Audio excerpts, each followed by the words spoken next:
Formal nang inilunsad ang pinag-isang baggage at currency declaration ng Bureau of Customs sa e-travel system. May report si Noel Talakay.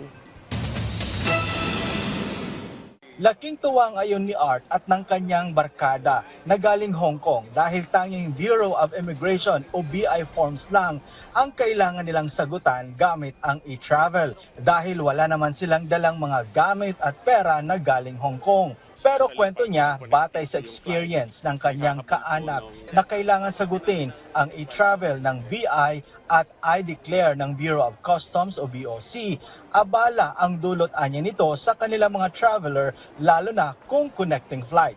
Especially pag connecting po yung flight, naghahabol po nung tawag nito, yung next flight. No?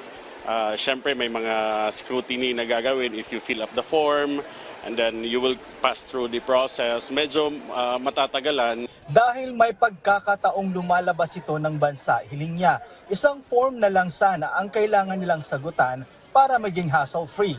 Much better yun kasi sa dami ng pinifill upan natin, medyo hassle nga po sa part namin.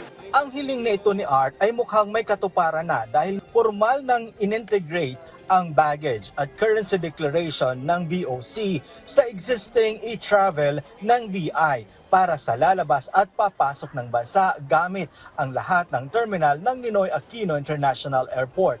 Providing our passengers the convenience of just going into the website and filling out the forms for both immigration and customs. Sa ngayon, hinihintay pa ang memorandum order ng BOC para masimulan na ang pilot implementation nito sa lahat ng terminal ng NAIA.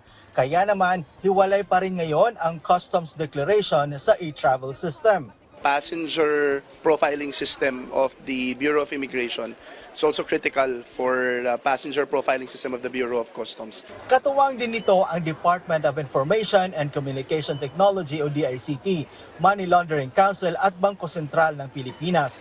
Inaasahan na masisimulan ng magamit ang bagong e-travel system bago matapos ang taong 2023. Noel Talakay para sa Morning Show ng Bayan, Rise and Shine, Pilipinas.